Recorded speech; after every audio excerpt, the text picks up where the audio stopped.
let's start for that.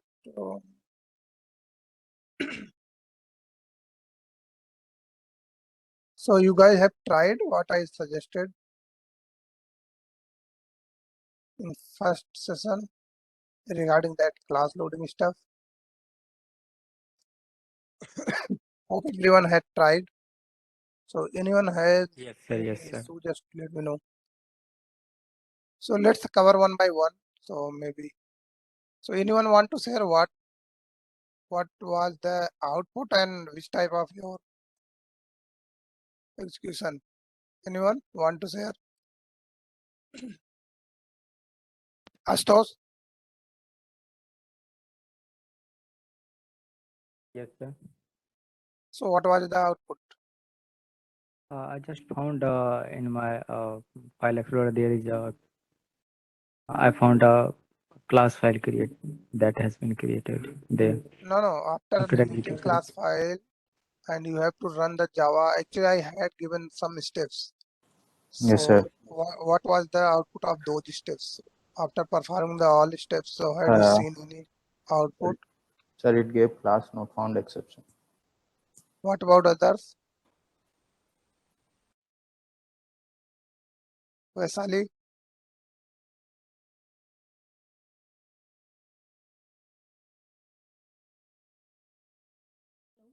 Are you able to hear me? Saurabh? Yes, sir. So had you faced same issue? First of all, had you tried or not? Yes, sir. It gave exception class not found. Okay. And what about Rana? Yes, sir. Had you tried? Yeah, sir. So what was output for you? There is one class file.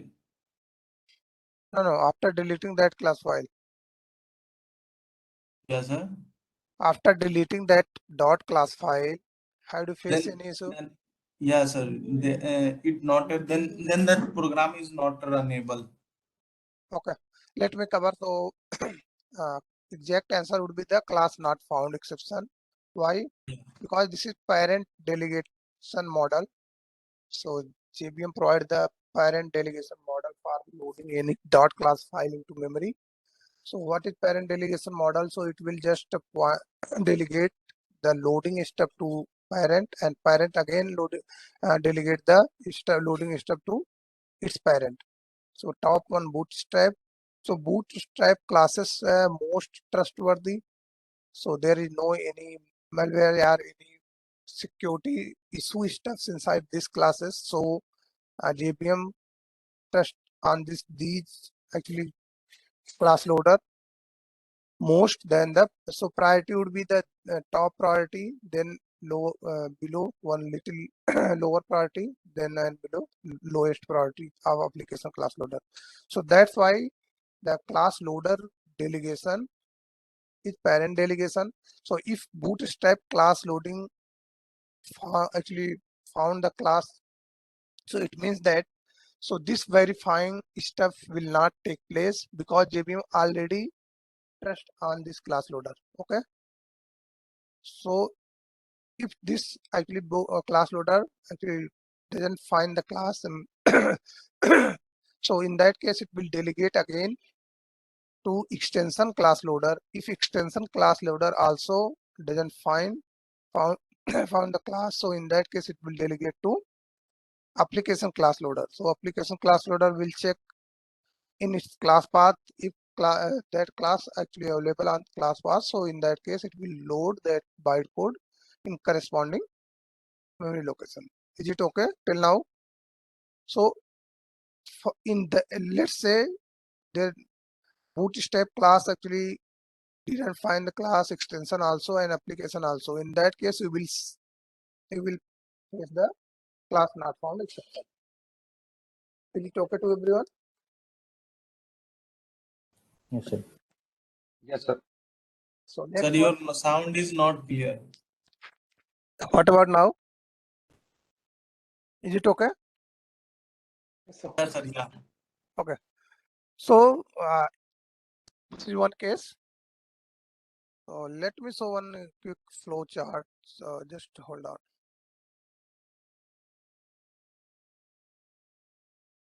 So this is the sort of flow chart for same stuff. I had just draw it on notepad. So class, what happened? So if class got loaded, so since it's not first time in our case, so it will not give the y value because object is not inside heap because it's getting loaded first time. So flow will come no, we don't have object inside heap. So please check in class path. So if class actually find dot class was found either in you can say parent, extension or application anywhere, all three levels. So it will just create the object inside the heap. Otherwise it will give the class not found exception. So hope everyone is following till this point. If anyone has any issue, so please raise your hand right now. Otherwise I will move on linking phase.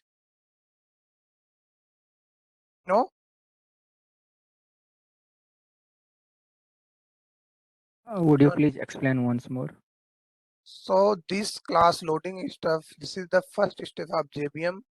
JVM performing the class loading stuff through parent delegation model. What is parent delegation model? So if if JVM take place in memory, I had already explained, when you run the Java and your class name after compiling the dot class file, so it will create the JVM instance in your RAM. RAM means in your memory. From now I will point directly your memory, not RAM. So once JVM will take the instance in your memory, so after that it will start the loading that class. So this is the first phase of loading. It will search the particular class. Particular class means Java and space class name, which generally we use to running the dot class file. If that class available inside bootstrap, so it's okay, it will directly loaded, bytecode get loaded in memory. So same thing for extension, same thing for application. So application class loader will check the class path.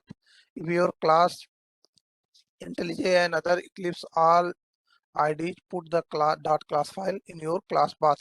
If that class path doesn't contain your dot class file, in that case you will face the not class not found exception. As similar things, you can see this flowchart.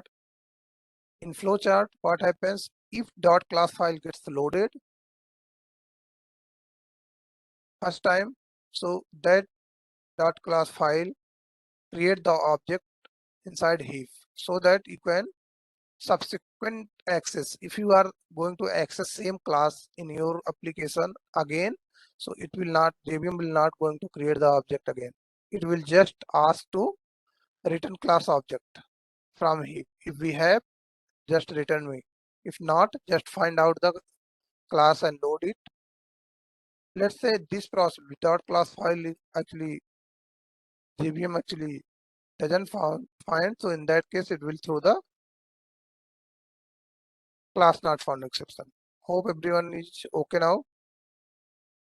Anyone Sir. has any issue? No issue, sir. Okay. So what happened next step would be the linking phase. Linking phase is nothing but if, as I mentioned, that most trustworthy loader is Bootstrap. So if class loaded by Bootstrap, in that case, JVM is not going to verify the bytecode. Okay.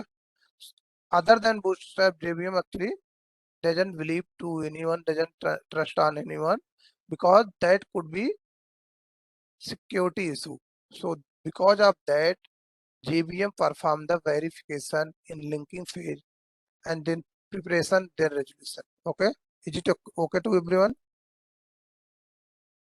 Since security is critical at Java, okay, since we have our dot class file can travel the network as well, so we want across the network environment, and you don't want those programs to perform any harmful activities over that. Someone can hack, or something like that. So whenever, because of that, whenever dot class file gets loaded from any sources, either from network, either from your local machine or anywhere, so JVM perform the verification again on this. Okay, am I clear? So in verification phase, if that bytecode is not up to the mark, so JVM, if suspect any issue in that bytecode is referring dot class file I'm referring, so it will reject your class and throw the corresponding exception. Is it okay to everyone? Please speak. Yes, sir. This is most this is most important concept of Java.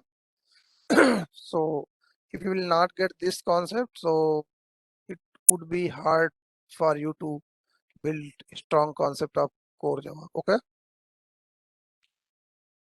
So next step would be the preparation. So in that prepare step, allocate the space for static variable with the default values. What's mean of default value? So we'll we'll see that one, but each variables and others, so we actually have the default value, its own default value. Either it could be 0 for integer, it's 0 for float, some 0.0, something like that. For string, it's null. So what JVM will do in this phase, allocate space for static variable with its default value. And second, last one, load reference classes. Reference classes means each class may have some reference classes as well, either through the composition or association or aggregation. Okay. Then initialization phase come into the picture, in which JVM overrides the all default value with real values. As I mentioned that default value get initialized in resolving phase. Okay, all static values.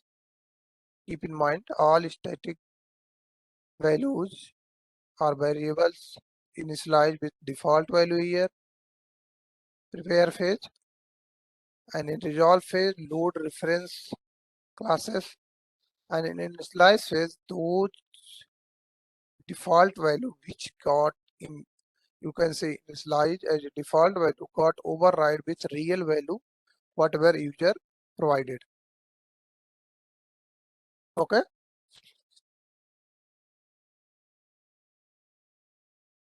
Everyone is okay till now? Yes, sir. Yes, sir. So I'm repeating again whole things, then I will move the runtime data area. First step is class loader, class search in the class path and load corresponding bytecode into memory. This is first step, and it creates class object. Class object means capital C, that class I'm referring.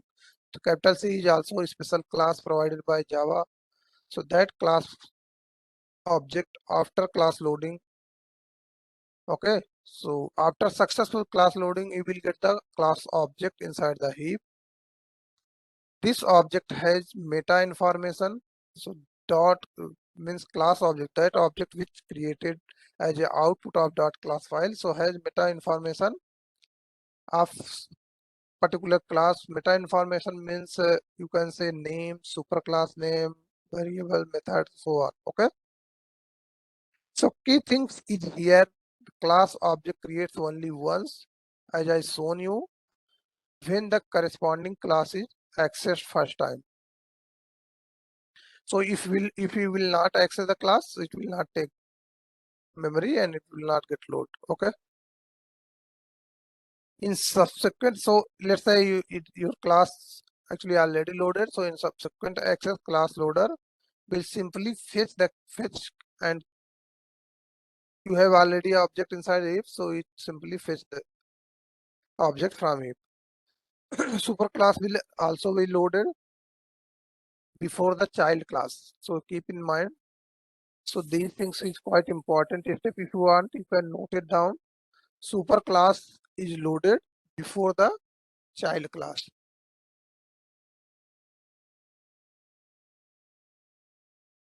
For example, if you have parent and child relation, so parent will take memory first, execute first, then child. So same things will not applicable in case of interface. Interface, because we can't create the object of interface. So how it's only get actually take load in a slide but not loaded. Sorry. For if you want to initialize the memory, so there is two particular cases. There is two cases: either particular interface static method get invoked, or some field which is invoked through some method, so that got called. In these two cases only, interface get loaded. Otherwise, it will not. Sorry, get initialized. Otherwise, it will not initialize. Okay. So everyone actually following, or actually I'm revising the same things which I had explained earlier.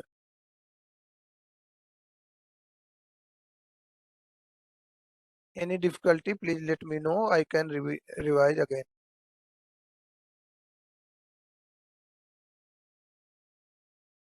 Okay. Okay to everyone. I'm not hearing to anyone. Rajat. Yes, sir. Yes, sir. Okay. Yes, sir. Poonam. Actually, some of us are joining right now. So Okay. please ask them for that. Poonam, are you able to hear me? Poonam is joining right now. Oh, Vaisali. Vasali is already joined. Vaisali, are you following what I had covered till now?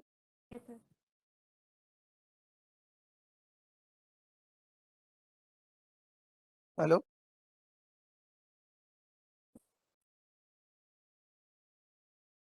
Hello. No. Okay. So what I'm doing, I'm going to again cover same things. Then we'll move. So are you guys want to repeat again, or should I move further in this runtime data area? Yes, sir. It would be great because I left out on the first 5 minutes of this session. So I would really like it if I get a brisk summary on what was Okay. covered. Okay. So Yeah. first of all, as I mentioned, dot class file get loaded. So JVM provide for that. JVM provide the class loading parent delegation model. What is parent delegation model? Once actually your JVM take instance, JVM take instance means once you run the dot, let me say, okay, just hold on. What I'm trying to say, Class file gets loaded. yeah. When you type this one, Java hello, everyone following this one? So just after that, what will happen? Sorry.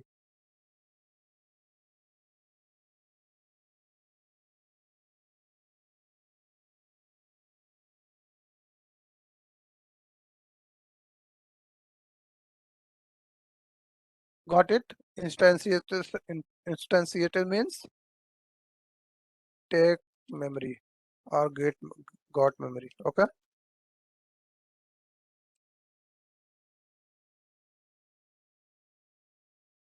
Is it okay to everyone? Yes, sir. So after that, what will happen? So class loading will start. So for that, for these things, JVM provide the parent delegation model. So dot class first, JVM will just delegate to parent directly, because this top one bootstrap is most trustworthy, because JVM will trust on this bootstrap only, then extension and then application. So if bootstrap actually you can say find that class, so it bytecode loaded and take memory. Same things are actually applicable for rest of these two. But in case if these three delegation model or loader will not found, you can say class. In that case, what will happen? Class not found will occur. Yes, sir. Everyone is okay? Yes, sir. So first step is class loader, class search in the according to its loader. Class last one application class will search in class path. Bootstrap search in rt.jar file. Extension load the lib extension, lib/extension folder. So if those classes actually doesn't available in respective path, so in that case it will give the class not found exception. If it got success, so class object got created as I shown you in this picture. You can see if it got actually found, you can say. So in that case, create the class object into the heap. So that class object. So class object means this class, not maybe you have already saw. This is the class I'm talking about. This class object created, and this contains meta information about that loaded class. What is meta information? Like what is name of particular class, what is variables, how many methods, what is parent class of this class. These type of full information contains in that object. Is it okay to everyone? Yes. And major thing is that this class is created only once, keep in mind. So in subsequent access, JVM will look into the, if it's available here, so it will just loaded it and process accordingly. Linking page, okay. Process accordingly means, so next page you can see the linking phase. So in linking phase, I had already explained most trustworthy is Bootstrap. So there is no verification for this. Bootstrap means all APIs, all inbuilt classes, other stuff. So for this, there is no further verification will take place. But other than that, JVM will not trust on anyone, because your .class file source can be anywhere. So it can be come from network, it can be come from some malicious sources or your local machine. So JVM doesn't care. JVM just trust on its own verification. So it will perform the verification on bytecode. So if everything is okay, then it will send it next step. Otherwise, it reject in verification fail. So what is bootstrap class? Bootstrap is loader. So if you will go in RT jar in a lib directory, so you can see the bootstrap RT jar, which is contains the all inbuilt APIs and classes, which take place when your application get load actually startup. At the same time, it gets loaded all bytecodes in memory. Because of that only you people can access the inbuilt classes and methods. Like, so if you whenever you are going to call any string class method or system dot output or any inbuilt class, so you can easily access because it's in your memory already available and loaded by Bootstrap. Sir, example a scanner class and system class. Yeah, Like that. each and everything. Inbuilt class that is Yeah, called if bootstrap. you want, you can go in lib directory, search this RT jar and decompile that jar and check all classes are library or document are also available. So you can easily check. Okay. But here concept is that it will load only artjar and its extension and its class path. So if you will check your lib directory, you can find these artjar and extension folder. Okay.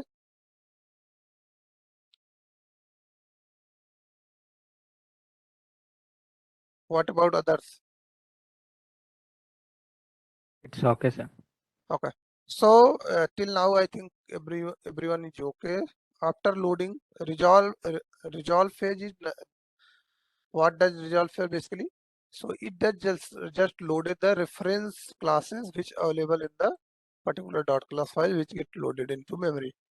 And in preparation phase, it will initialize all static variables with default values. That default value gets override in initialization phase. So this is the class loader subsystem. Come to this runtime data area. So this is method where method take place, and this is heap object take place, stack.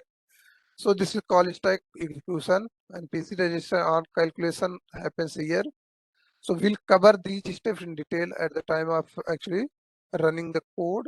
I will show the stack. I will show you guys to stack, how stack take places and how it will build. And native method area stacks which is used for native methods. So 1 minute.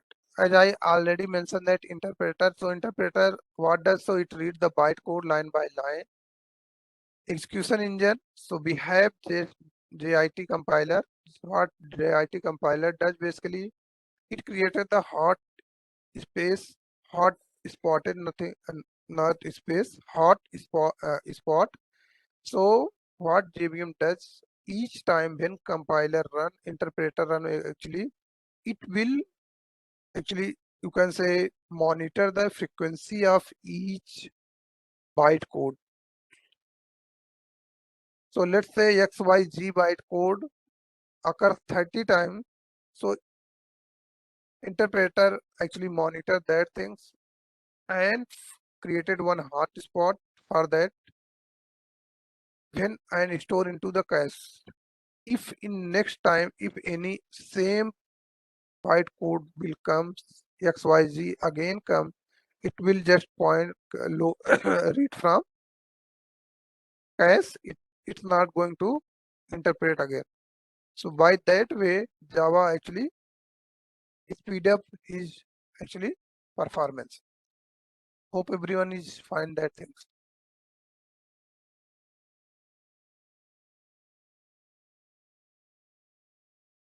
So basically, in addition to further speed up, JVM implementation also performs something called just-in-time compilation, as I mentioned, in which JVM monitor frequency of each byte codes, which is known as hotspot. Okay. Come to the garbage collector. So garbage collector is JVM performance garbage collector on the basis of mark and sweep. So if our object is in heap and in young generation, it's not going to garbage collector. It's actually getting direct reference from other object. So we'll do some exercise on that, how the garbage collection works and how it refers. So if it got orphan or something like that, no one actually referring that object, it will marked by the JVM garbage collector, and in subsequent step it will get removed from memory. Okay. Is it okay to everyone? Yes, sir. Yes, sir. Yes, sir. So that's all about for JVM. So regarding JVM, if anyone has any issue, native method area interface. So it's not actually, I'm going to cover this because it's a only overview I'm going to give you. JNI is used for to accessing the C++ library methods or whatever you want to call from Java. If you want to communicate Java to C or C++, you have to use JNI interface. So we have the native methods libraries available by which we can do this. Okay. So I had already explained these things, linking, initialization, same things is explained here. Come to default values, as I discussed.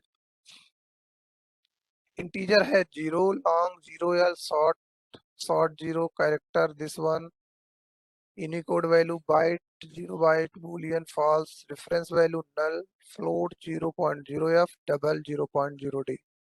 So as I had discussed, whenever in prepare phase, static variable got initialized with the default value corresponding to data type.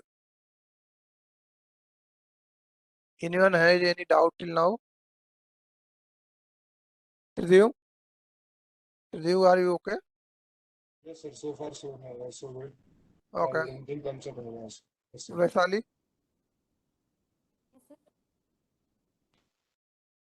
have you got these things till this point? Are you okay? Yes, sir.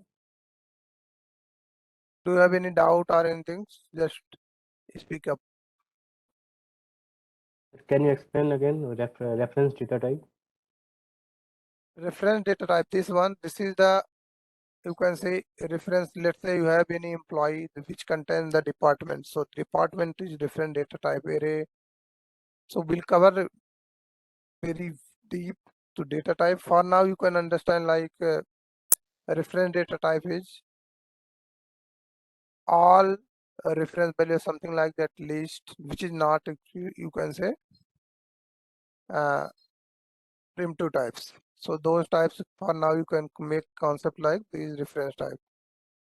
Employee contains the department, so department is different data type. So if it's static, so in prepare phase that department will get initialized with null value. Even though if you had put some value as a new department, something like that, will not actually got initialized in memory. So in that phase, if you in prepare phase, if you trying to actually call some method or something, so you will get the null pointer exception because value is null here. You can see. Is it okay to everyone? Yes, got it. Yes, sir.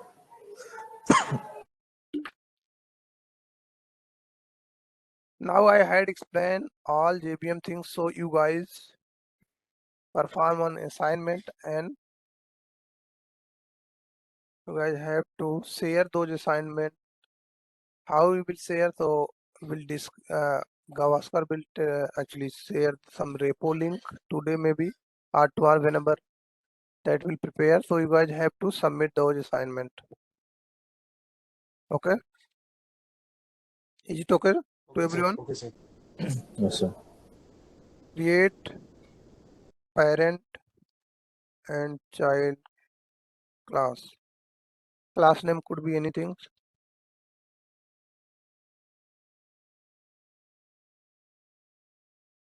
Create. So there is two things. So parent and child class, same thing. Create parent and child. In child would be parent would be the interface. Create parent as a interface and child class. Okay. So you if you want, you can combine both together, or you can do one by one. Create some static variables. Static.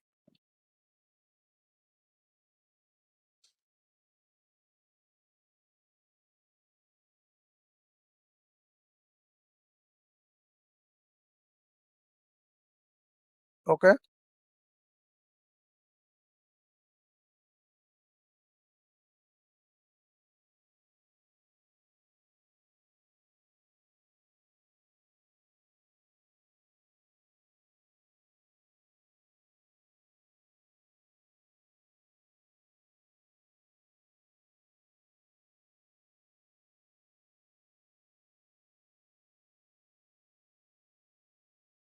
Okay. So what you have to do, so it's quite simple for now. You have to create one parent and child classes. In that classes, put some static block, static method, and static variables. Same thing for interfaces, and just run it and see the execution flow. So you have to init block, you have to static block, you have to some static method, non-static method. If you want, you can put the constructor. So just run and note it down the execution flow and just share it to the repo, upload it to the check-in into the repo with your output. So we'll discuss on that output, and I will ask to everyone, because I had explained each and everything. So if you will actually already if you had got what I explained on the basis of that theory part, you can easily relate these things with theory part when class class get load, when static variable execute, when static variable get memory, and when it's a default value, when it's a real value, when non-static and other stuff get space and memory. I had already explained. So if you guys still any confusion, just let me know. Otherwise, I will ask this point in next session. Is it okay to everyone? Anyone has actually any doubt or any concern about this assignment? I'm just putting in chat box. Please note it down.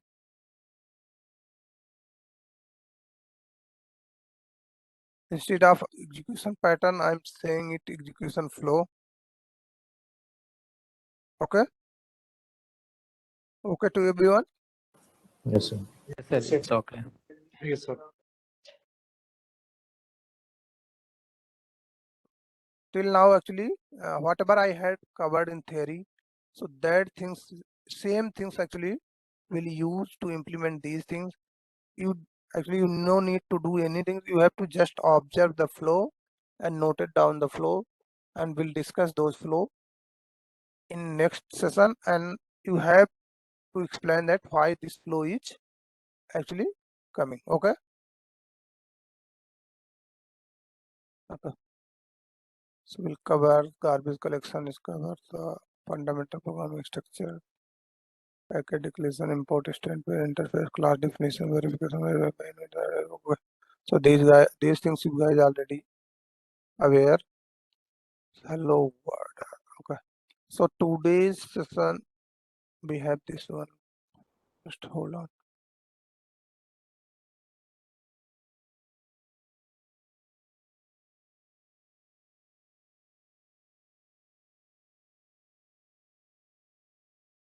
So we had covered these things: installation of JDK, Java 8. Okay. Download installation of IntelliJ or Eclipse. Only Maven and Postman is remaining, I guess. Other than these things, I had already covered. If anyone actually still any issue in order to installation JDK, Eclipse, IntelliJ, and Git, so please go ahead and ask. Otherwise, I am going to cover these two remaining tools which is required for this course. Anyone?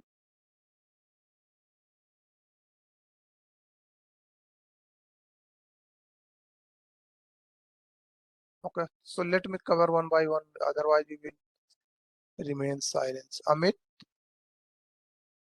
Yes, sir. I already installed all of these. you have Maven and Yes. Postman as well. Yes, sir. Great. Astos, Yes, sir. what about you? You have all software available here. Yes, sir. Postman, Maven, Yes, sir. and you guys already aware with Postman or any doubt in that? No, sir, we are not aware of Postman. I've only installed the Postman. I don't know We have been told to we are install not Maven aware of. though, but not Postman. Okay, okay. And what about Dhruv?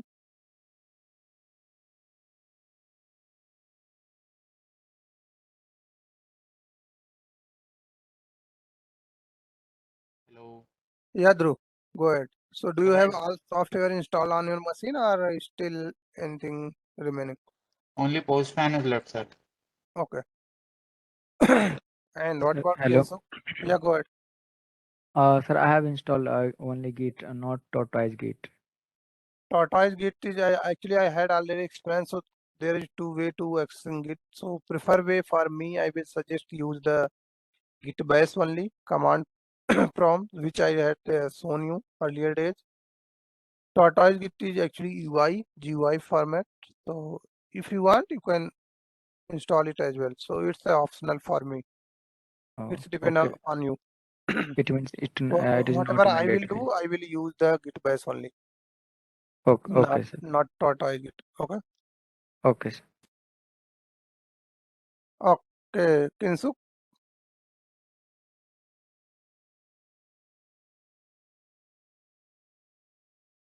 Kinsuk, are you able to hear me? If you are talking, so you are on mute. So he is having some mic issue. Okay. What about Poonam? And Maven is left side. Poonam, your voice is quite soft. Can you speak little bit loud? Yes, sir. Git and Maven is left. I'm Git installing and Maven. Maven. You don't Yes. have Git and Maven. Yes. Other than Yes. that, you Yes. have everything: Postman, Eclipse, IntelliJ, or Java, right? No. Yes, sir. But Postman is not. So you don't have Postman as well, right?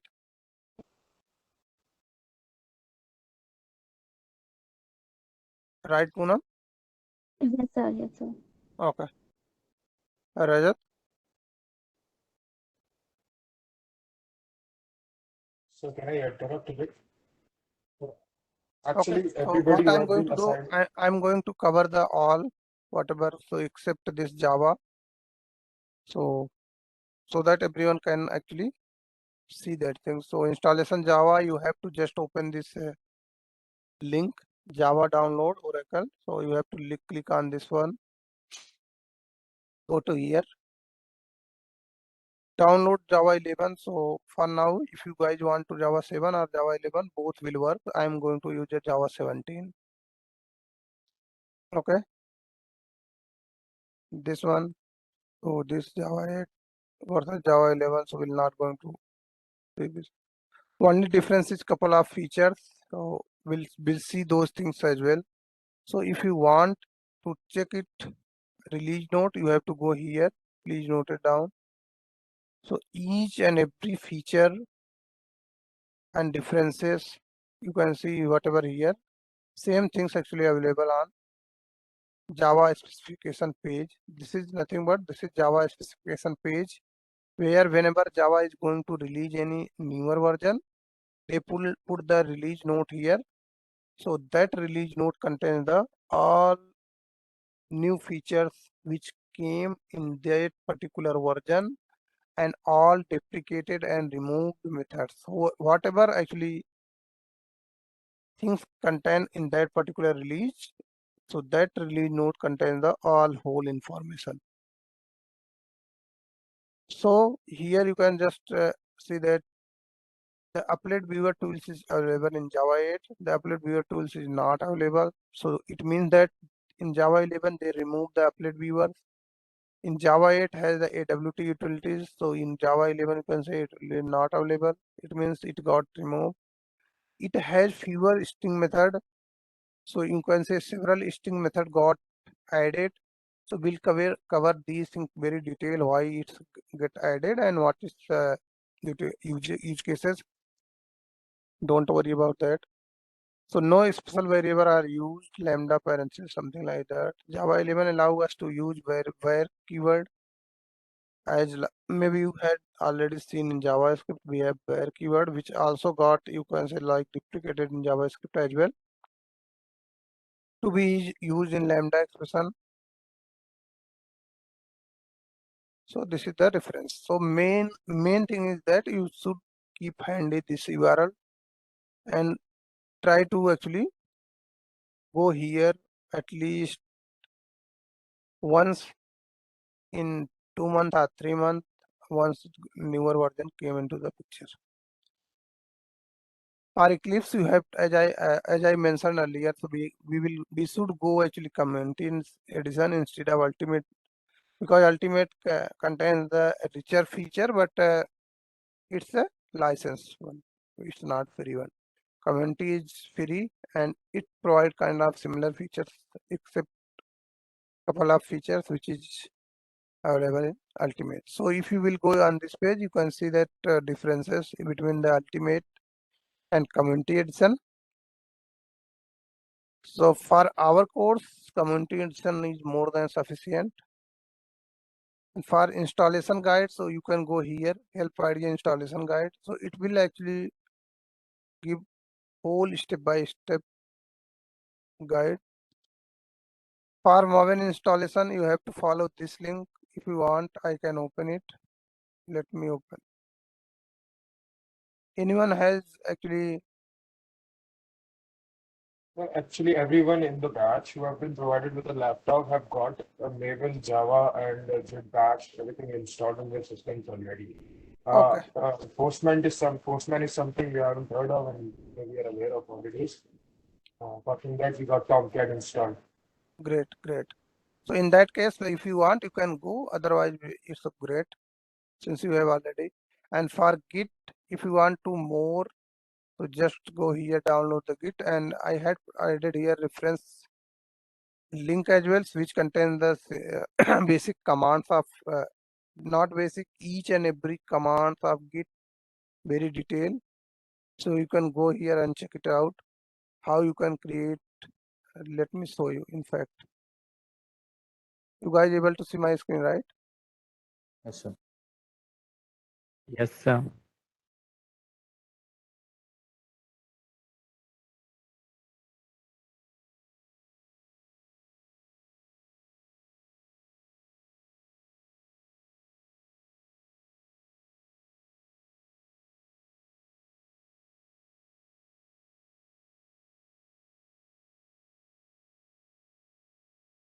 You can see here deep dive Git 1 and 2.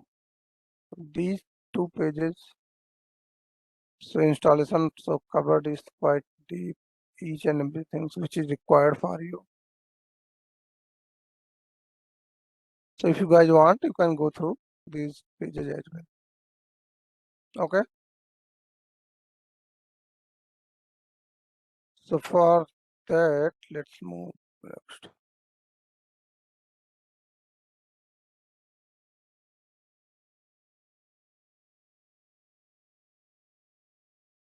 Postman is nothing but this is REST client, so through which we will actually call our API. So those API, don't worry about API. So it's the REST API I'm referring right now. So which will create in our Spring session when we'll start the Spring. So we'll create a lot REST APIs. So those for accessing those APIs, we will use this Postman. And Postman is quite actually advanced tool for as a REST client. Will cover. I'm not going to cover very much, but I will cover couple of things like how we'll actually create the path, create the environment variable so that we don't no need to write it again and again. So this is the Postman.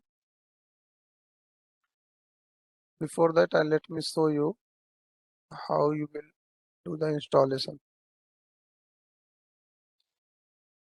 So you have to go here in this provided link. Just download as per your OS, whatever operating system you are working on. Follow these steps, download and install it. Okay. I had put the screenshot as well. You have to sign up so that if you will not sign on this portal, so your whatever API you had called here, so will not get actually saved here. So each time you will lose it and you have to do it again and again. Okay. So that's all. Let me jump on this Postman. Okay. This is basically Postman. So for example, you have to hit any service. These services will not actually work right now because API server is not running localhost. So these APIs, once you will hit it, it will give some response. So you have to do. So for actually, let's say you have some specific, see, registration, something like that. Okay. So you have to actually just create some folder like this, and particular folder you can actually save your URL, which URL you are going to call. For saving, you have to hit on this. It will ask in which folder you want to going to save. You can just save it like that. Select this folder, select this URL, and hit the save button. Okay. And for authorization, so we have couple of authorizations. Will cover these things, but just tool, I'm going to give you overview of tool. Bearer token or whatever token you are going to use, basic auth, username, password, you will select from here.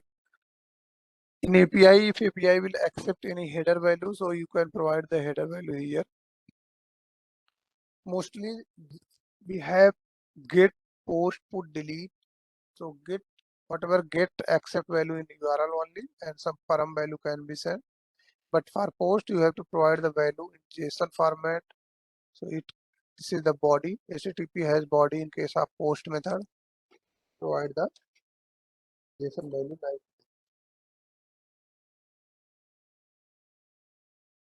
Okay. So we'll give the more overview on this when we'll try actually cover the Spring part. But for now, this is the overview of Postman. Okay. Okay. Anything else? Anyone have any query or any question? Otherwise, I will jump on Maven.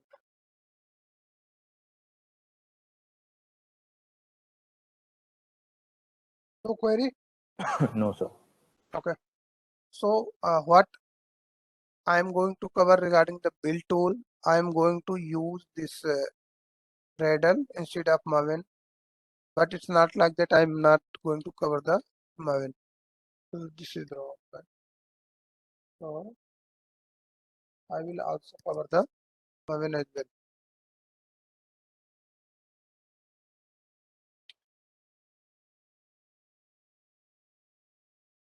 This one. So what is build tool? Anyone has any idea?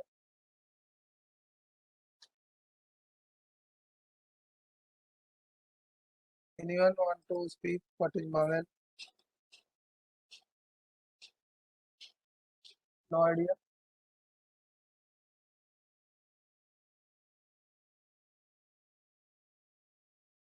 Yes, you guys had already Maven, so that's why I'm asking.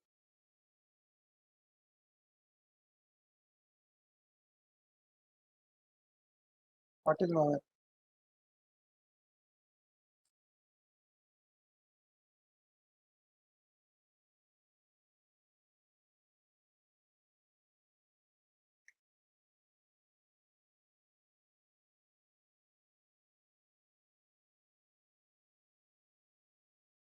Ask those.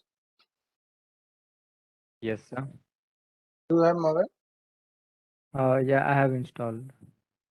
So what is Maven?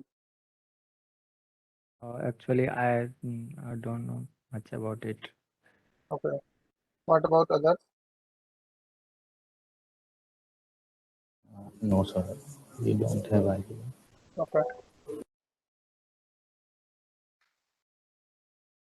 So So, Maven, yeah, Maven is basically build tool as I mentioned earlier as well. So it has basically same things applicable for Gradle. We'll cover the Gradle as well. Not now because Java project will start the hands-on. Then at that moment we'll cover the life cycle and other stuff. For now, I'm going to give the overview only.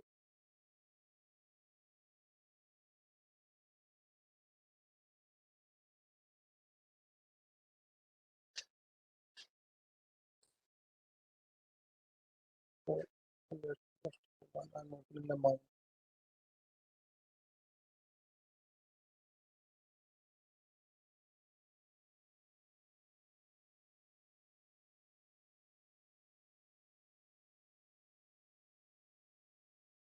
Let it be open.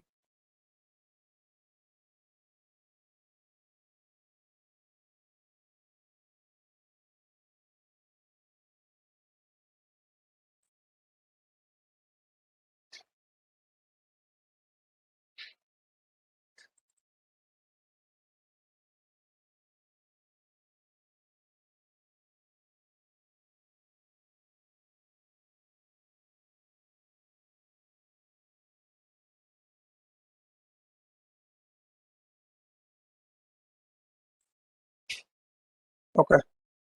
So let it be load. So then we'll discuss.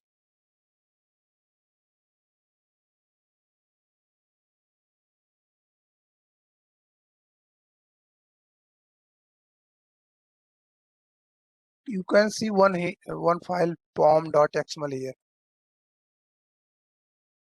This pom.xml is used for containing the all dependency and plugins for Maven, which is actually going to use to build the project. If any third party or anything you want to.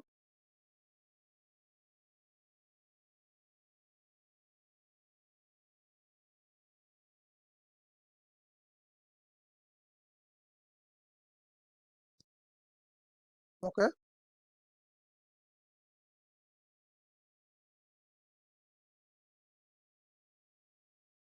For example, I have to this Jupyter library. There is nothing but unit testing library. So if I want to use this one, so I have to put the dependency here. So for now, you can just understand this pom.xml is used to build the application. Otherwise, it would be more confusing for you guys. So let's jump into the basic core Java stuff. And once I will start these things, build first application. So at that time, maybe we'll do some hands-on on this form.xml and Gradle both. So that would be more clear.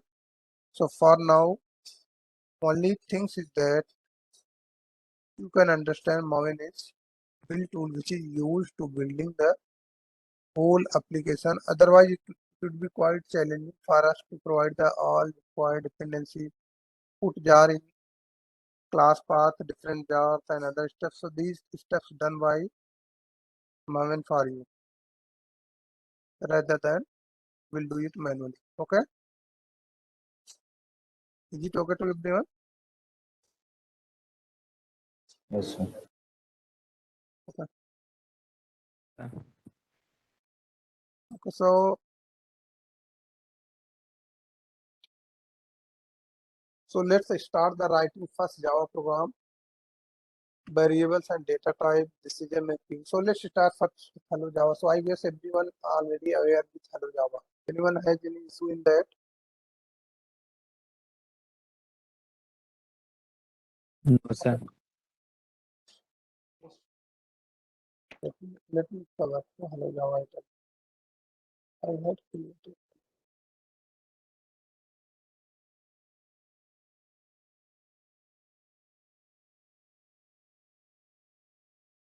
PDF this.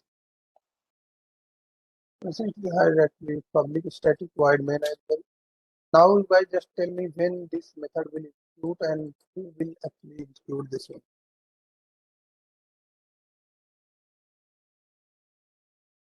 Poonam.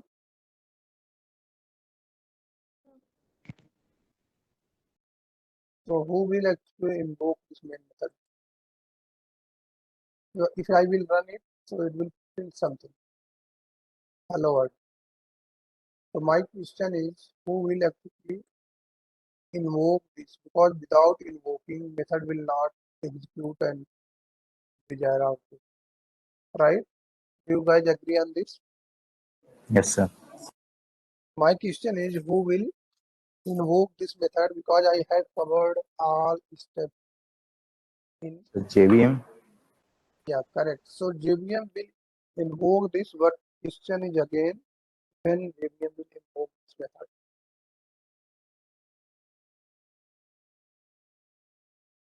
First, it will load the hello Java class file from the loader.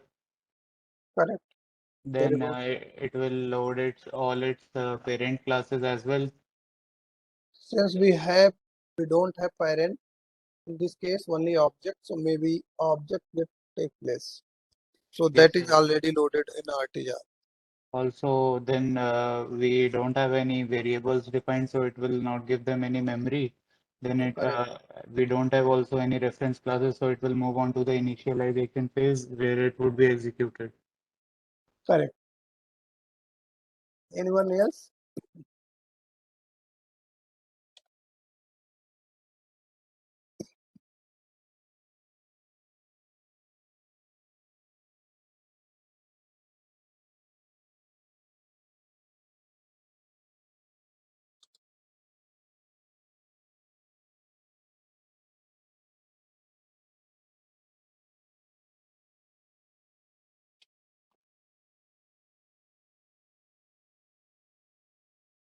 Now, if I will run, what will happen?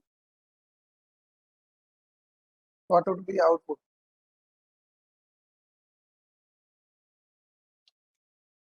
Sir, the block which is written I'm static block, it would be executed right away. Okay. And I am then main method. then it would print I am main method. Why this will execute first before this? Because it is a static block, we don't need any objects to execute that method. So as per our discussion, so in which phase this will get memory and get printed? So the Since I phase had it will load it into memory before the phase when we load the reference classes. correct prepare phase. So anyone else?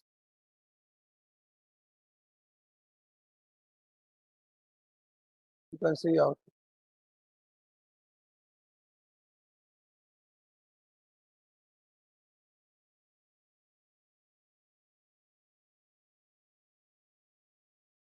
So same things you guys have to do, not only these things. So that would be quite what it actually exercise I have given. That contains the quite much than this. So we'll discuss on that part. But regarding today's session, so we have these things. So writing first Java, everyone actually know. I had also covered variables and data type. Whatever actually variables means whoever is going to take memory for some value known as the variables, right? Sorry. So we have some variables and data type which is small on byte, which has 8 signed bit. You guys actually aware with signed and unsigned value? Yes. Okay, great.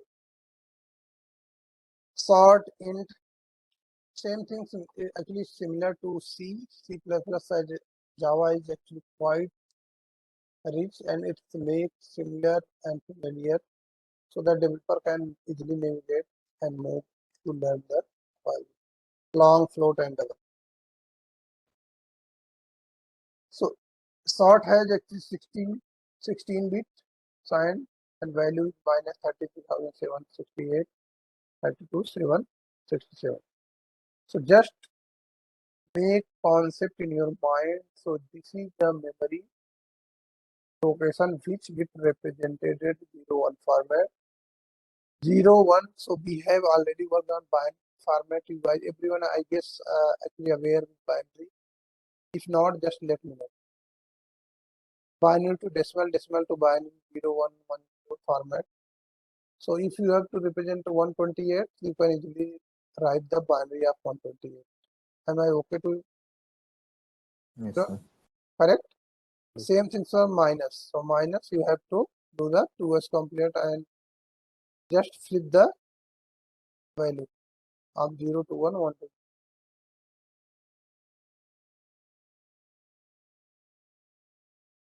For integer default by default the int data type is 32 bit. assigned towards complement integer which has minimum value is minus 2 power 31 to maximum 2 to power 31 plus and minus. Okay. The long data type is 64-bit minus 60 2 power 63 to 2 power 63 minus. Similar, the float data type is single precision 32-bit IEEE 75 4 floating points. So this is the measurement standard.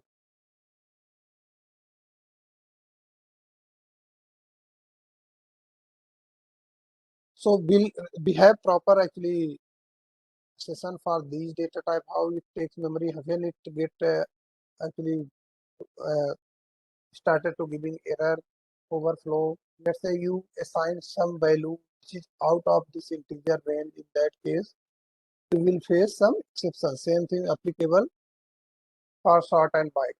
And other thing, this is the initializing the value and other stuff. We have to typecast one value to other, one value to type to other to type. That things also will cover in upcoming session. So what is the hierarchy? What is the way who can actually easily typecast to other?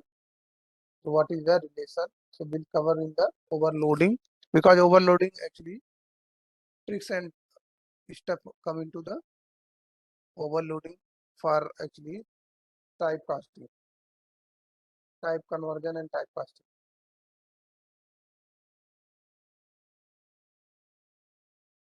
Boolean true or false, character, Unicode character. So this one for characters will cover on more things, because in Java 11 I guess we have actually came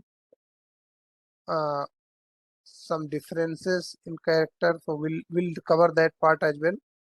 So I will show you what is the new features and other stuffs will come when we are handling the character only. It's not data type related stuff, so it's related to it's basically to handling the character during your coding. So these much only we have variables and data type. Details, don't worry about details like how we will initialize, how we'll use coding. We'll use these data type throughout the session. And regarding actually playing with these data types in form of shift operation, in form of conversion, in form of typecasting, memory initialization. So those things we'll do. Okay.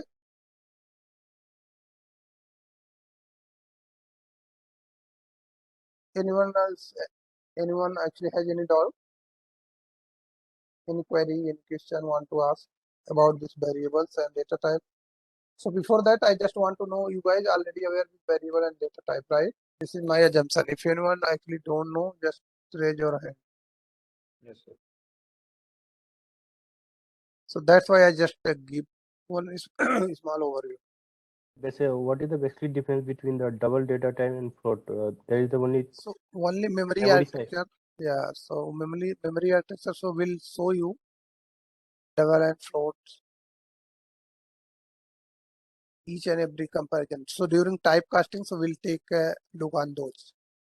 Because sometimes what happens, so you have to convert this character to integer, sort to integer, integer to sort, double to float, float to double. How it get happens. So those things will come into that session. Okay. Because it will come in during the overloading.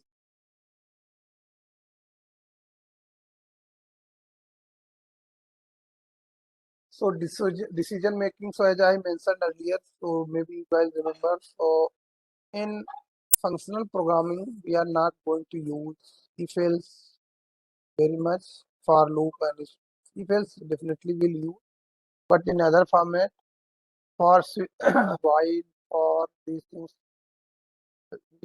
we are actually going to wide as much as possible in functional programming.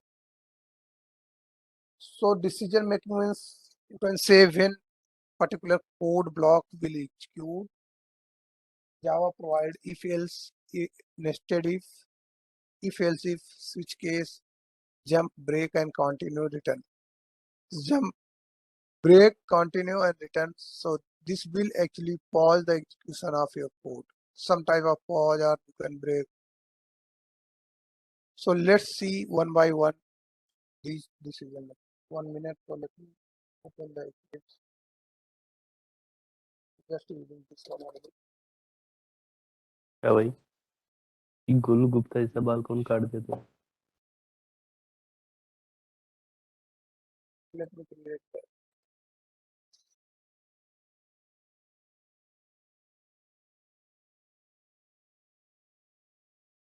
Class name would be always start with capital letter whenever you are going to change any subsequent word in that. So if else, if is one word, other word would be again capital.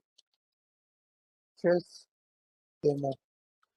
So here is combination of 3 words. So each word's first letter would be, you can say capital. This is the nomenclature of the Java. Okay. Class has been created.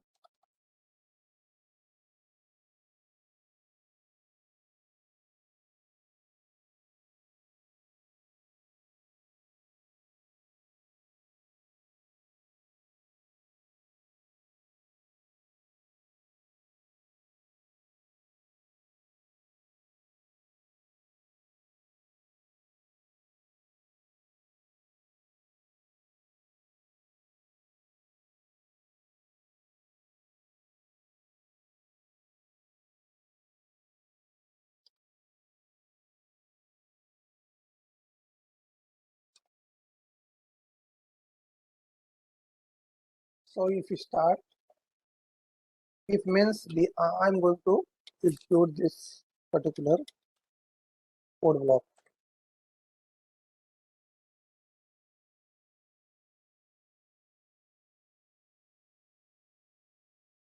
Start. Nested if also possible.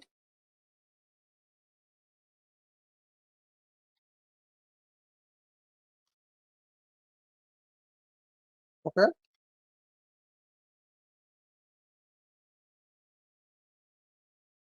Everyone is following.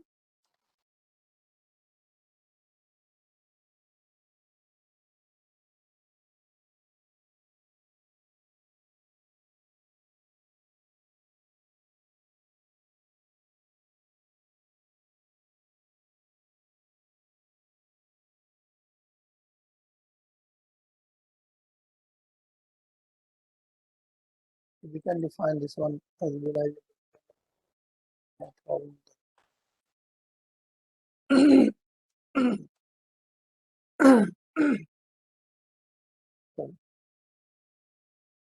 So this is the if condition.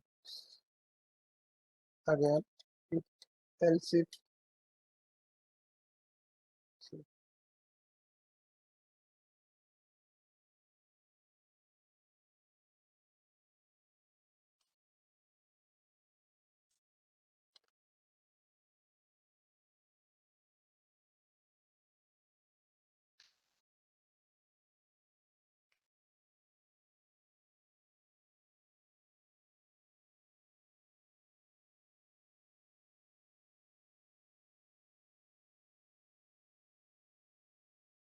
So this is else if condition.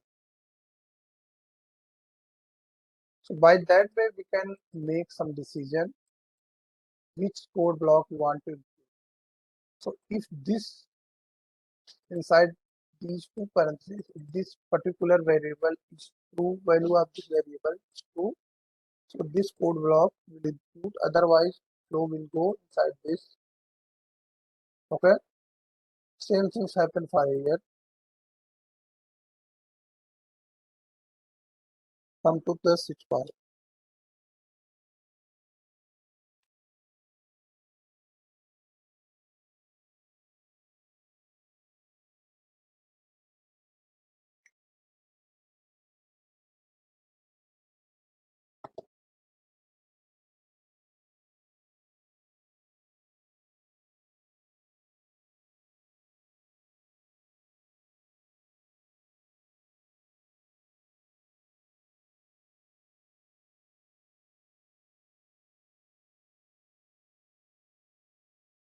Okay.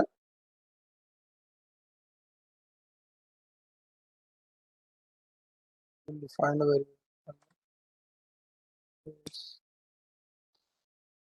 cancel Sunday.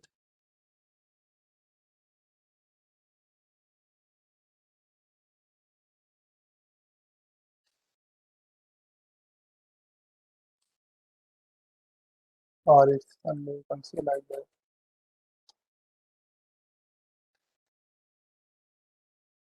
You have to break it.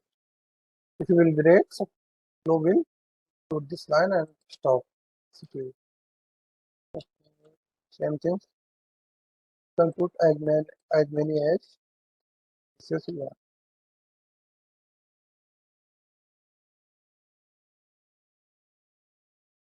And last one will be the default. Default case will include if any other case will not. Okay.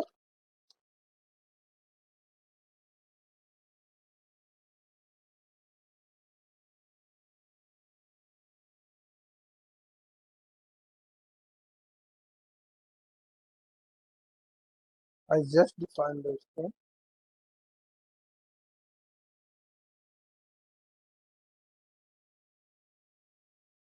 This is showing error because we have multiple Sunday.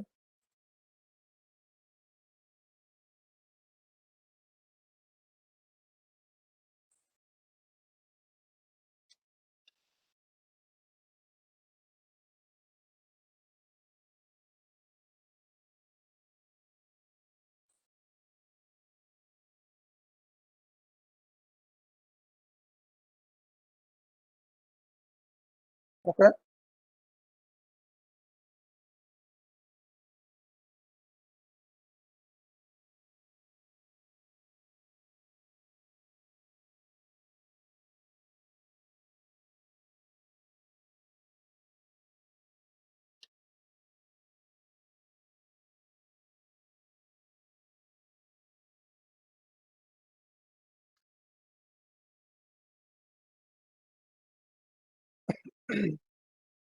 So I guess it covers the switch statement. By that we can actually take decision which code, again in this case also, if we have multiple if else condition and its code is going to increase and we have to run only particular case out of those 100 if else conditions, so we should prefer the switch case. Here you can say day single variable has one value, so whichever case has this matching value, that case is going to execute. Okay, is it okay to everyone? Yes, sir. So Yeah, go ahead.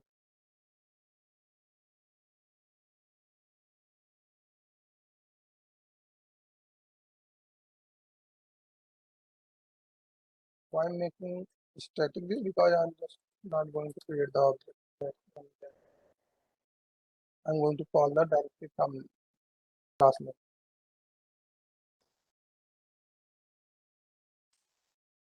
Okay, so what would be the value?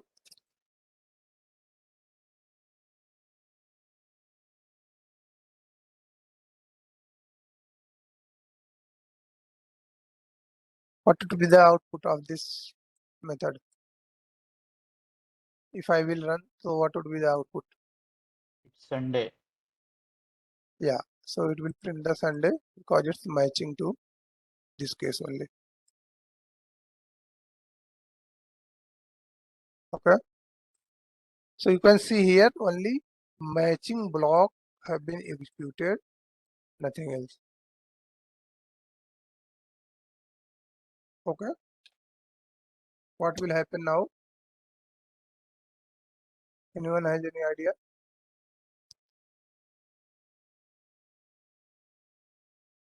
Anyone? So it will print What is Sunday, the it's question? Monday, then It's Sunday and it's Monday. Both will be prints. Sunday and Monday. Yes. What about others? After Monday, it will not print anything because after Monday there is a break. So Anyone else?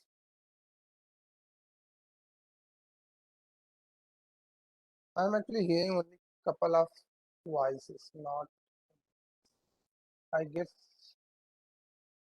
Am I moving fast? It will It's Sunday. it will print only it's Sunday, not it's Monday, but the loop will not break. We don't have any loop for now. I mean the case, it will only print it's Sunday. Okay. So am I moving fast here? Because my assumption is you guys are already aware with little bit on these topics, variables, because it's quite similar, and I'm going to cover these details in depth actually subsequent session. So it's just a overview. So that's why it could be possible I'm moving little fast, but you can stop me anywhere at any point. Okay, if I'm moving fast and you guys not catching me, so just let me know. Okay, at any point. Okay, If you guys thinking so it's not actually clear to you, just stop at that point only. Otherwise it will create problem for you when you are going to do hands-on on these topics, because switch if these things actually building blocks and each and every where we are going to use these things, decision making stuff. So decision making stuff means we have to run the specific block only on the basis of particular conditions. Vaisali,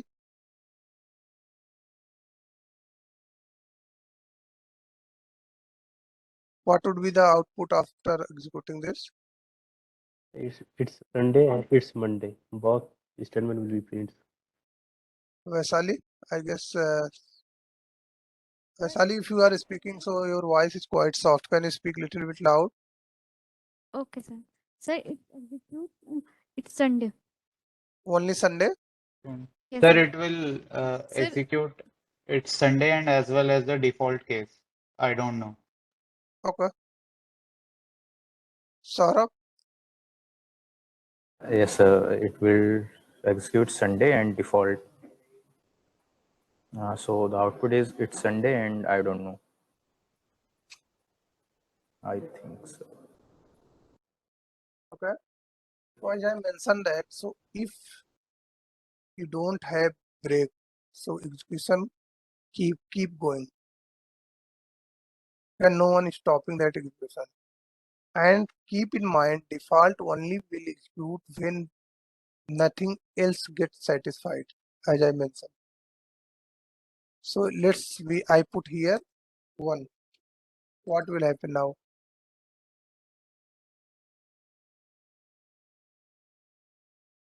Now it will execute default. It's not default case. fault. Yeah, also IntelliJ is giving the hint to you. You can see. It's saying unreachable, unreachable, and nothing is going to run. It's saying. So if you will do this, and you can see this, I don't know. See this. Hope this is clear to everyone. Yes, sir. Yes, sir. Any doubt in if condition, if else condition? Anyone has any doubt?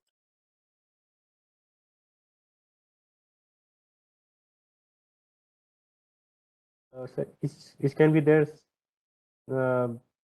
two same type of the case Yeah, Sunday, and we again define case Sunday. The both will be prints. No, this will give error. Can you just tell me what? Can you think what will happen? If I will put same case again, so what will happen? Then let's say you are going to search anything. You have address, right? Flat number, you can say 701, right? And this is building name. This is the, you can say society name. This is city name, something like that. Okay. And you reach in that place, but you found that same, there is, you can say there is two flat with same number. So what will you do?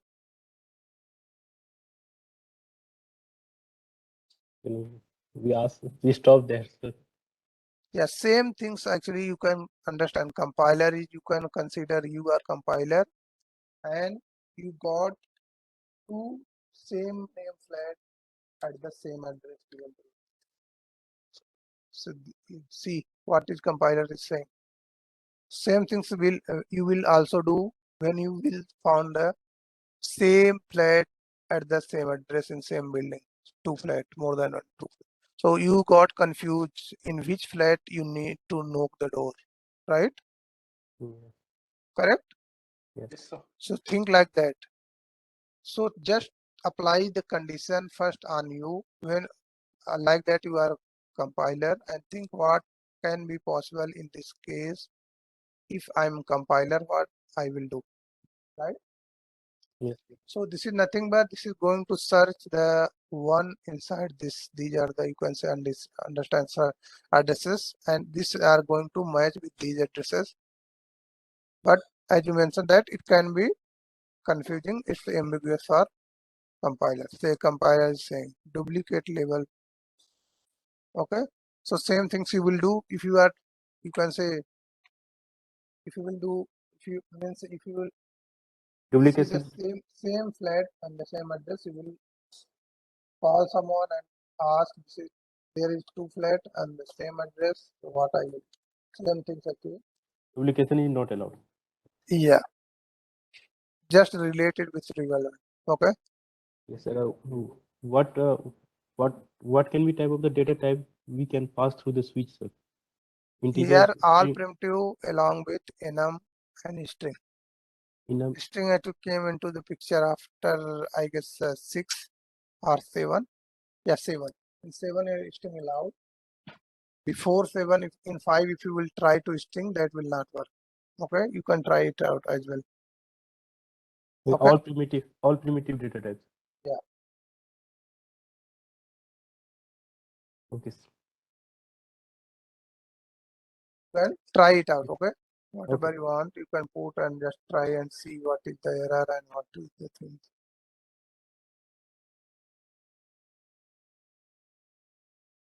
Any doubt, anyone, in if else condition? So same things for switch case. We can compare and we can do the decision making on the basis of if else condition as well. Okay. So now just create the different type of permutation and combination in this case and in this case. Maybe I skip something, so you guys, if you will do more hands-on, you will get the more things on this. And in any point, if you will face any issue which I hadn't covered, just let me know so that we can explore that things what we are missing. Okay.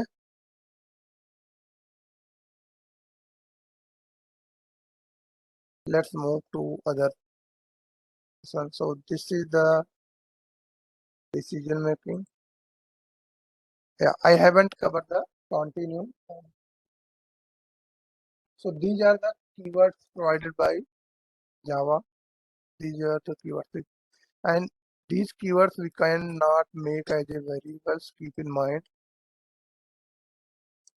So these are the keywords. Okay. Yes.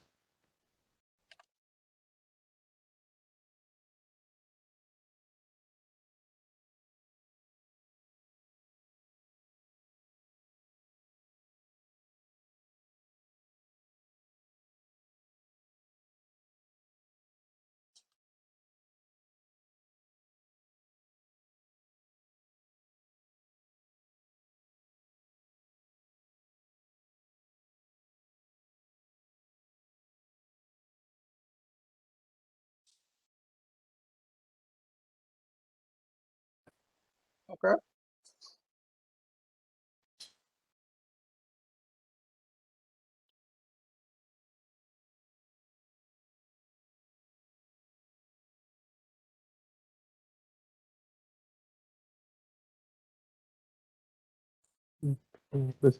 Continue.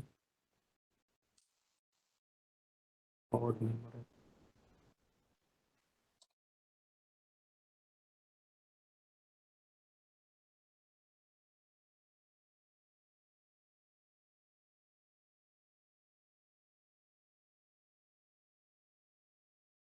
Sir, output will be odd number, I think. Yeah, so that's what I was trying to print.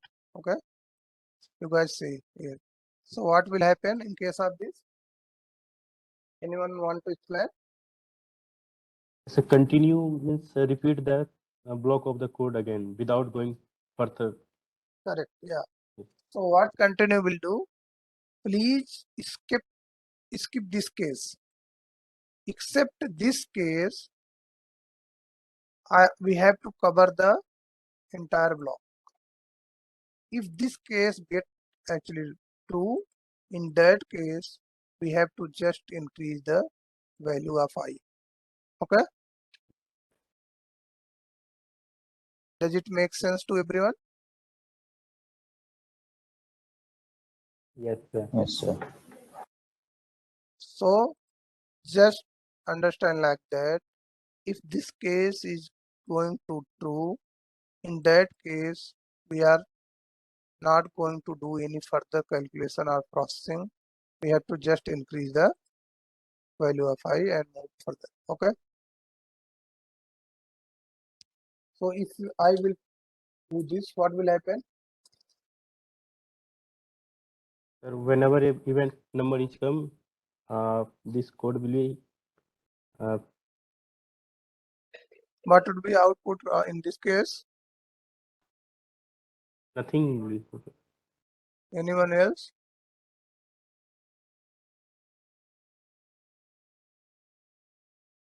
Can return it out of blue.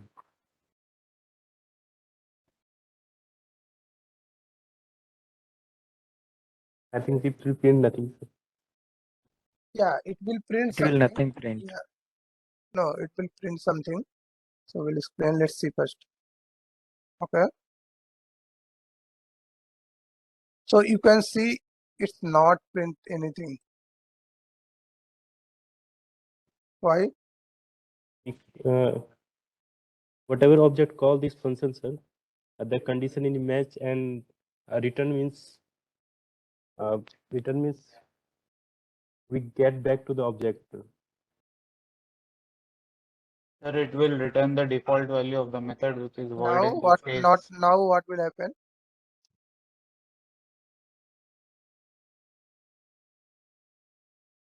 Same things happen again. Let me run it now.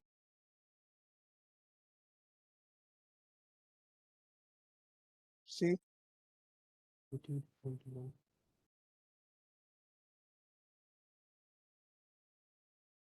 it again. Let me repeat again. What would be the output now? Oh, sir, here you change one.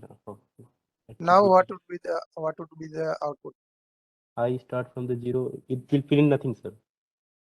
Correct. Yes. Why? Because in first iteration condition is match I%2 equal to 0, and Correct. it get returned to. Yeah. So if I will do this one, you can see In it this will second, allow. Yeah, it will allow at least one execution. one Second iteration. Yes, sir. execution, it will return the statement. So return will actually stop your further execution at the time of calling method or Yes, sir. new Control function. back to the calling method, sir. So let me show you one more thing, so that will be more clear to you guys. So so this is one only. Actually, I am going to show you small things. We'll cover very deep on this one. Let me debug it. As I mentioned that JVM creates some method memory area. So you can see stack will create here. Frame means nothing but stack. Here the thread, which different thread actually taking place. So for now we have only main thread. You can see. And in main thread in frame, so we have only main thread inside stack. Okay. When I will call this method and then look it here. Okay. Let me call.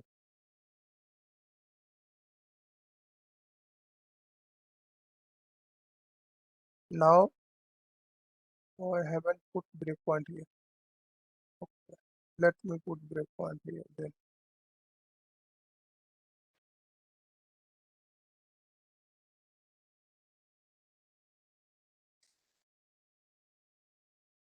Okay. You can see in stack we have two methods. Everyone able to see? Yes, sir. Now see here carefully what will happen when return will execute.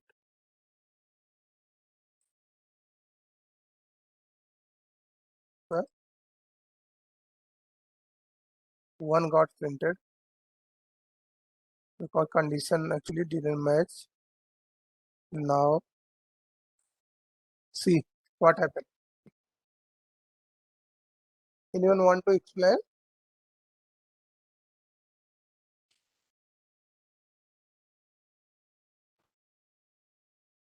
You can see this it is the returned the default value of the method, which is null. yeah, you are right, but I want to explain what happened when return actually got executed. As I had already covered, maybe you guys remember, so we have one call stack memory where that memory helpful to executing the method. Okay, so that stack is going to create here. So I was just showing that stack. Let me run it again, just making it 0 so that we have to do only one step. Okay.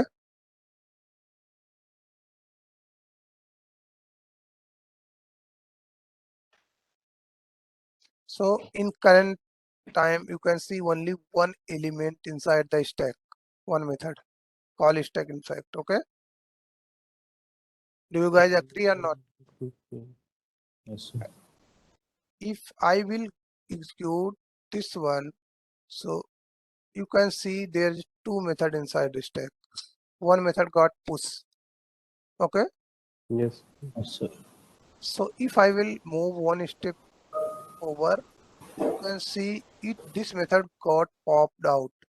If this method got popped out in from memory, so there is no any point to execute this line or run anything from this method. Agree or not? Do you guys agree or not? Yes, sir. So it means that when this return keyword or block will execute, it will popped out and send the control to caller method. Okay. Now control will come here and print this line.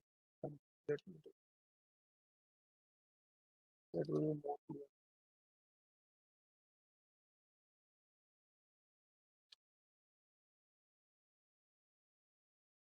Okay.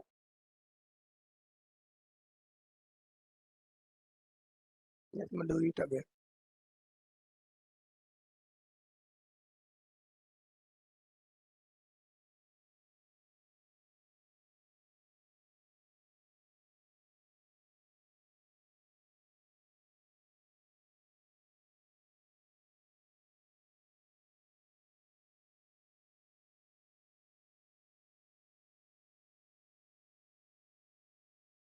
So you can see when this line executed, so we have only main method inside stack.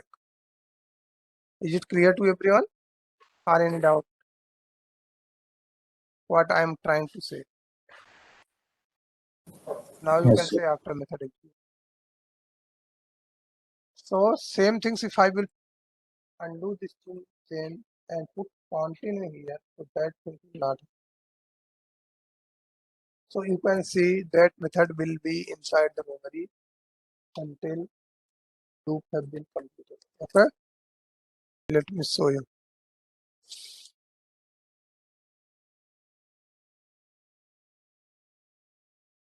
Okay. So it's see here. throughout the session, this will not actually popped out from the memory. From the stack, if I'm pointing to the memory, so it's a stack, call stack. As we have seen already in JVM architecture. Okay. See, look at this. It's still in here. So when it have been completed, then only line number 49 will execute. Now stack for loop have been completed. Let it be complete. Okay. It's got completed. Now what will happen? This method got popped out from stack, call stack, and control will come next line. This is 48 line number, this is 49. Now execution will come on 40 line number 9. Okay. Hope everyone is clear at this point. So let me make it. Yes, sir. Sir, how are you looking the flow of the control, sir? Can you say? In debug side, you are talking about. We'll explain this things as well. So don't worry about that. So for now, if you want to patch, you can just click on debug. This is the debug button. This is the run button. Yes. So if you will click on this debug, so you can put the breakpoint in front of line number. So your control will actually pause for here at the particular breakpoint. So after that, you can see value and other stuff here. Okay. So what will happen now? Anyone? Yes, 5%. It will print nothing, sir. Why? Because first iteration condition get match and break, and it get out of the loop, and Correct. out of the for loop, and out of the for loop is nothing, so it gets print nothing. Yeah. So these things also will do the same thing. So let me run it.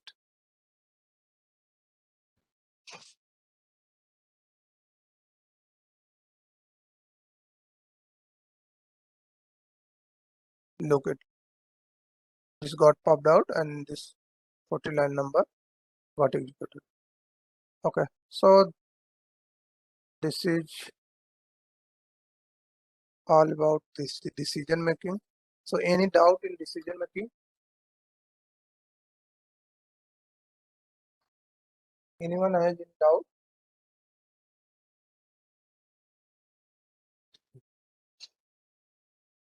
No? No, sir. So imperative, as I mentioned multiple times, imperative coding styles generally we prefer the loop statement, for loop, while loop, for each, and something like that.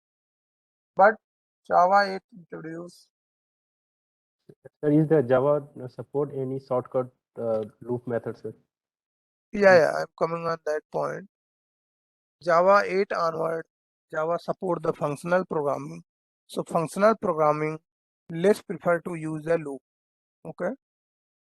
Until unless very actually necessary condition, then we generally go for looping things. Otherwise, we should prefer to use the functional approach in coding. So that things actually all about for looping. So Java provide the do while loop, for each loop. Okay.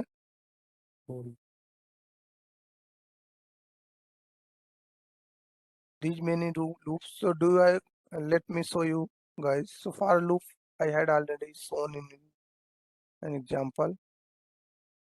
This is the for loop. Same things while loop, while. So can you guys do one thing, a small exercise? Can you guys just do reverse this number? Yes, sir. Write the program to check this number is palindrome or not, and just paste it on chat box, either in C or in your Word format or in Java. So syntax would not matter, only logic is matter. So just write it here in chat box.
Are you guys trying? Yes. Yes, sir. Yes, sir.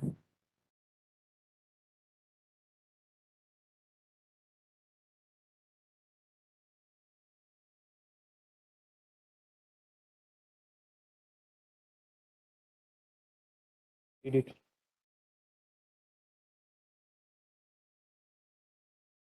Yeah, I got one solution from Amit Kumar.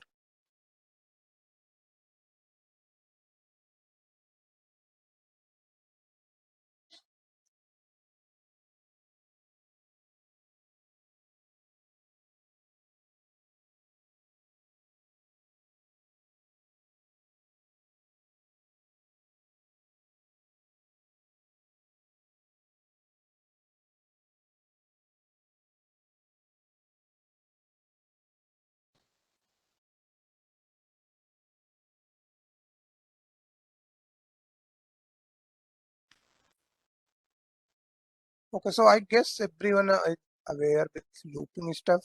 So move to other part. Anyone has any doubt, just let me know. Otherwise, we will move to other next slide. Is it okay to everyone? Anyone has any doubt, any query No till doubt, this sir. point? So come to the method. So method has different part. So first major part is method signature. So these part is known as method signature, in which method name and parameters actually come into the picture. And this is access modifier, access specifier, this one, and this is the data type, return data type. It could be primitive or non-primitive value, and this is method name. Okay, so we have two type of methods, so inbuilt and user defined and predefined method. As I used here, you can see system.out.println. So println is also method, so which is predefined inside Java library. Okay, Sir, yeah, sir, go ahead. whatever you define a static type of method, sir. Static is only for the call the object without object or something else, sir. I had already covered. So static initialize only prepare phase, right? So Yes, prepare we can we can actually call from class name if you want, yes, sir. because it's take the space in meta space. So we'll come on that part, but for now you can understand. So we can call directly from class name because it's not part of object. Is it okay to everyone? Yes, sir. If any method actually lying inside object, then we have to call that up. Let me show in fact.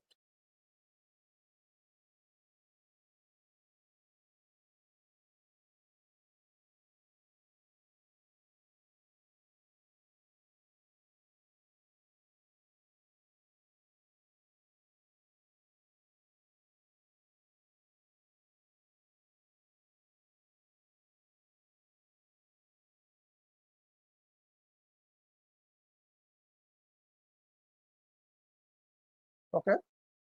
So now if you have to invoke this method, can you guys tell me what I have to do? Is this memory available? Is this method is available inside memory? Memory means inside a stack. No, sir. Anyone else? Sir, it is non-static method. That's it. And in case of static, I had already covered in the part already got loaded in memory. Maybe you guys follow that point, correct? Okay. So to accessing this instance method, we have to create the object. Don't worry about syntax. We'll cover each and everything. New keyword. What is this? What is that? So we'll cover those part. For now, you can understand this new keyword is used for instantiating the making object of any class in Java. Okay. Now, if you will see, you can see all methods which are exist inside this class can be accessed through this object. Okay. Now, if you will run, you can see this output. Okay. So this is the instance method. That's why you have to make the instance then only call. But in other case, if this is static, so it's already in memory, so we can easily call it. It's already got loaded, taken memory. Okay. Is it clear? Yes, sir. Yes, sir. So come to this next slide.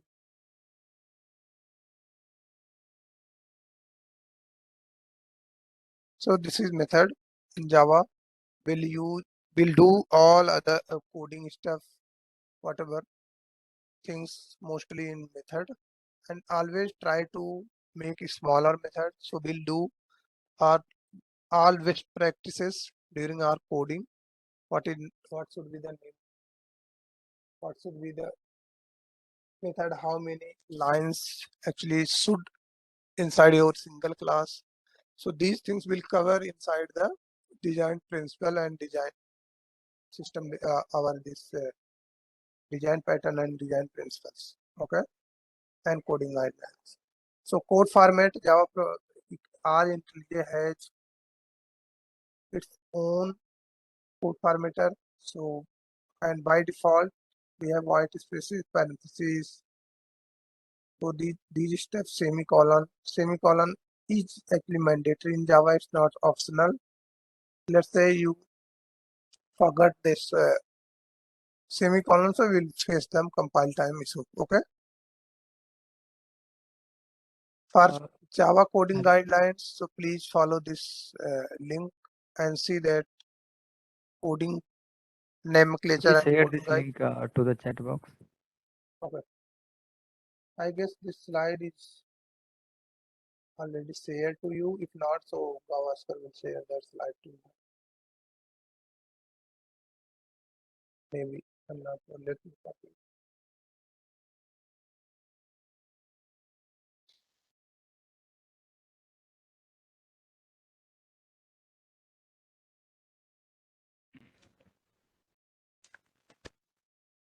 Yes, Sandeep, we can share the slides using our portal. Okay, in fifth Oh, year, no, that's particular session link. No, we can share that. yeah, Today I will share it. Okay. yeah. So that particular URL I had shared with you guys here in chat box. So copy it.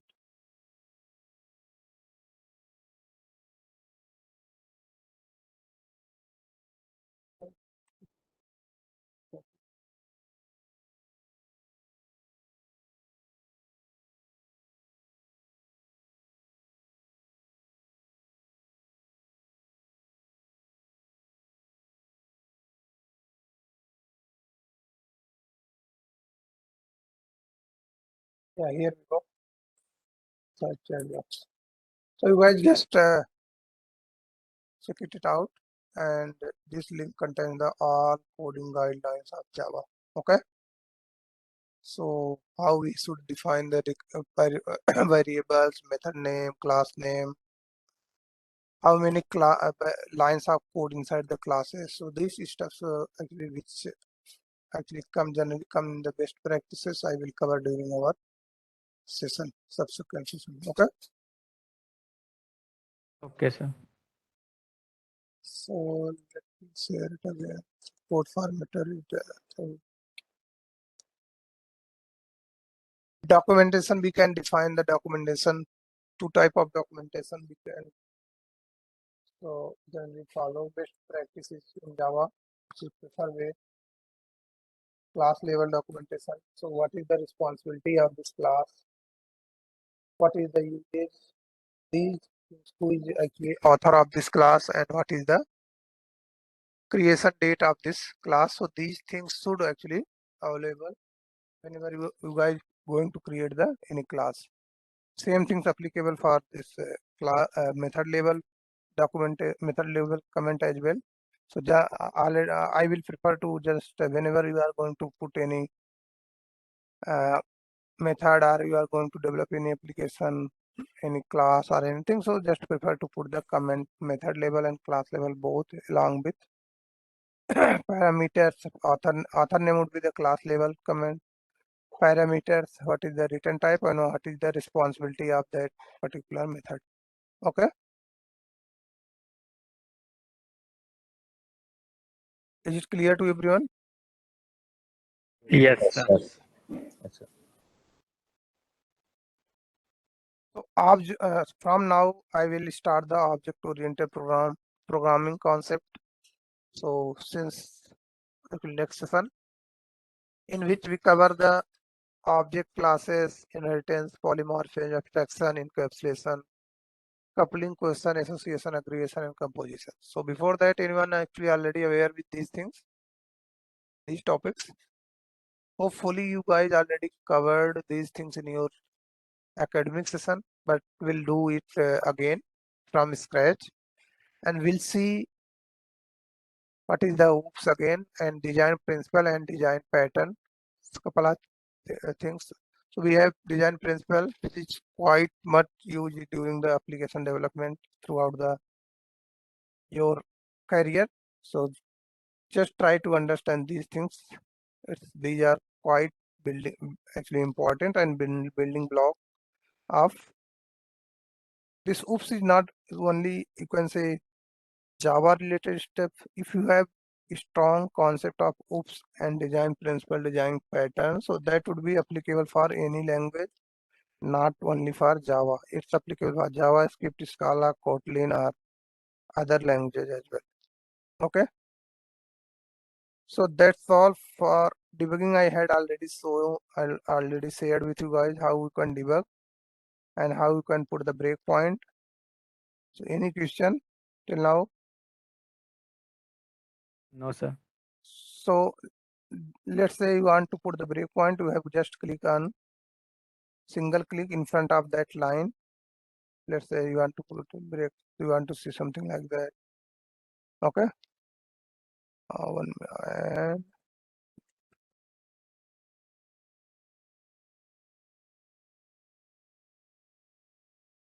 so for example, I'm printing I here.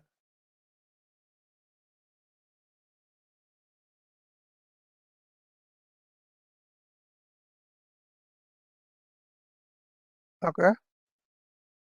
And you want to put the breakpoint here. So just let me run it.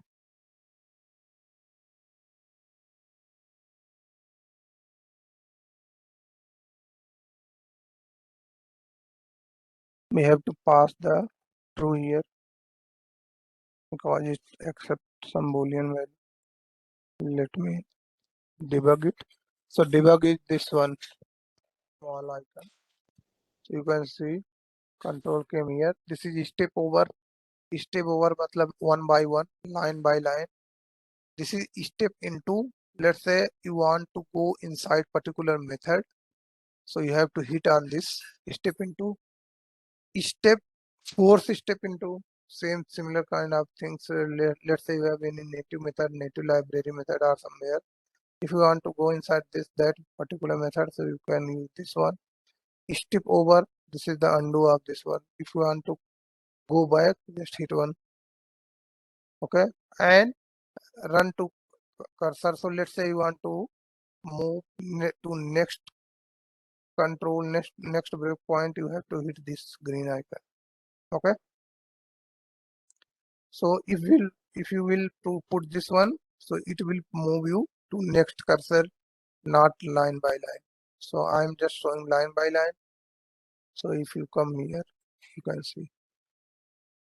And if you observe to any value, just select that value right click on that value, evaluate expression. You can see this one and hit evaluation. You can see value is this one. Here you can perform some calculation as well, something like that. So these type of things you can do it here and check it here only. So this is the evaluation. Okay, this is all about basic things regarding the debugging. So we'll do it throughout our course multiple times. So don't worry about that if you didn't get completely. So we'll do it together and we'll expertise in that. Okay. Okay, sir. Yeah, that's all for today. So Hope that you enjoyed the session. Thank you for your participation.